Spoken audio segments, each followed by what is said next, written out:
Hi, my name is Olivier and I'm gonna show you how I create custom icons on Logic Pro. This is a project that I made not long ago, and as you can see I used quite a lot of guitars. I like to keep the name of the tracks very clear and simple, but I also like to know which guitar I used.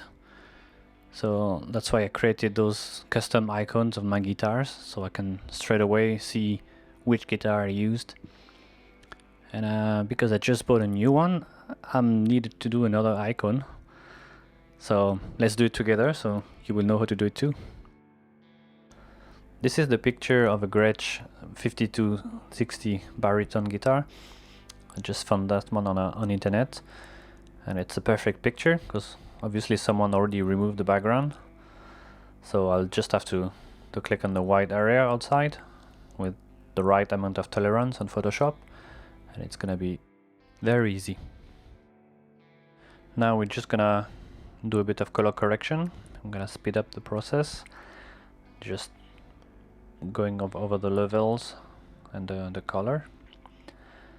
Then because it's hard to get everything right in the same time, I'm gonna just duplicate the layer and make a mask just for the darker bits of the guitar. Just selecting between the strings to be sure I get the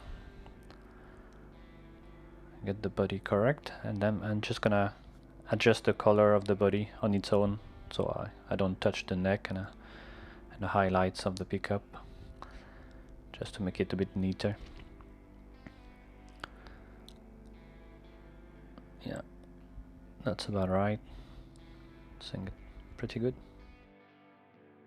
Let's merge all of that and create a shadow behind the guitar. It's gonna look nicer on Logic. So I duplicate the layer, and it's very simple. Just remove all the colors and luminosity, so it becomes like a black outline of the guitar. I move it down a bit, and let's blur it.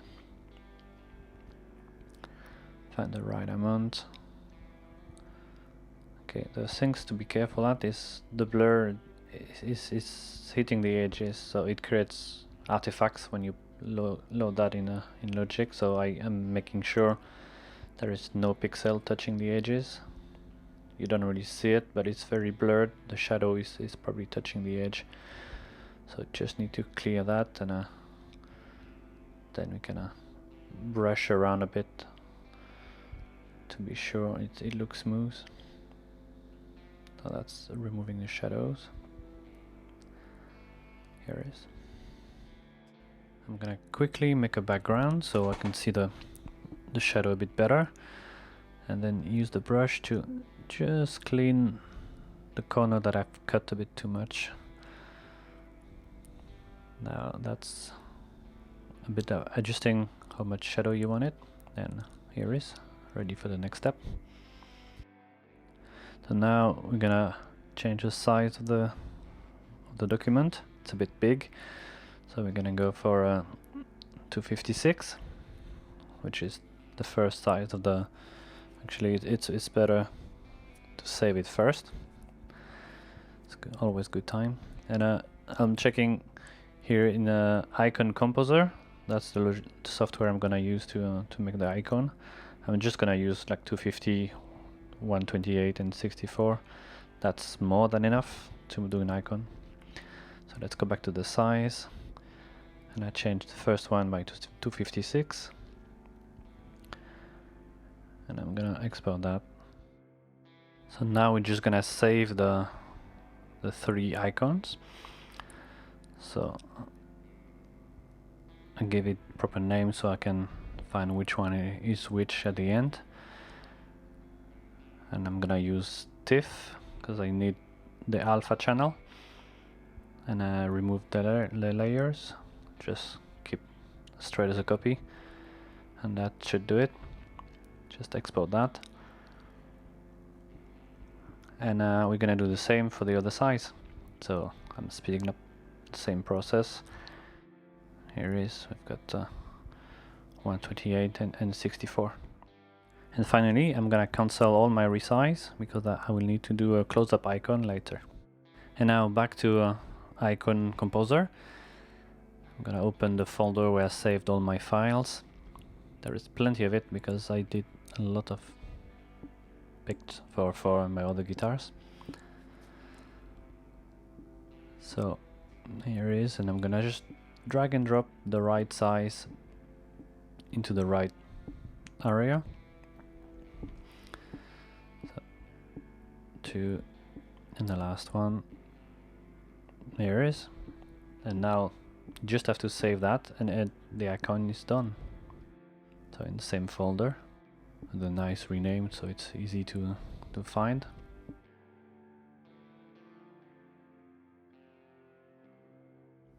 So that's one icon done. Now back to Photoshop, and we're gonna do the second one. So the second one is a close-up of the same guitar, just because when you've got lots of tracks on Logic, you don't really see when it's a tiny guitar. So I like to have a bit of a close-up guitar, sorry. So just reformat that to about that size, and then same process, just resize to the 3 format we're gonna use for the icon. So I'm gonna speed up that.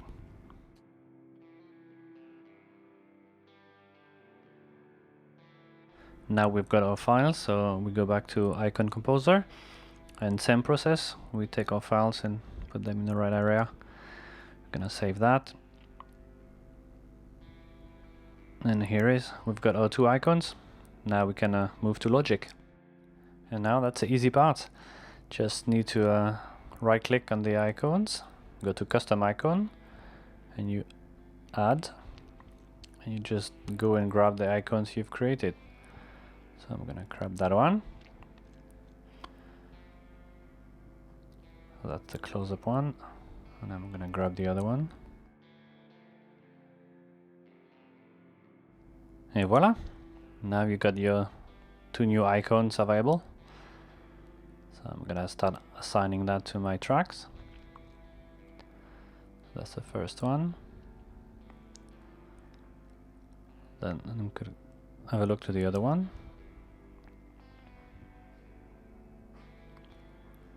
Here it is. Pretty good. So see what I mean by when you got plenty of track, the guitar is very tiny. That's why I like the close-up. And that's about it. I hope you enjoyed the tutorial, and now you know how to create your custom icons for Logic Pro. Thumbs up if you liked it, and don't hesitate to leave a comment. So now, see you around. Bye.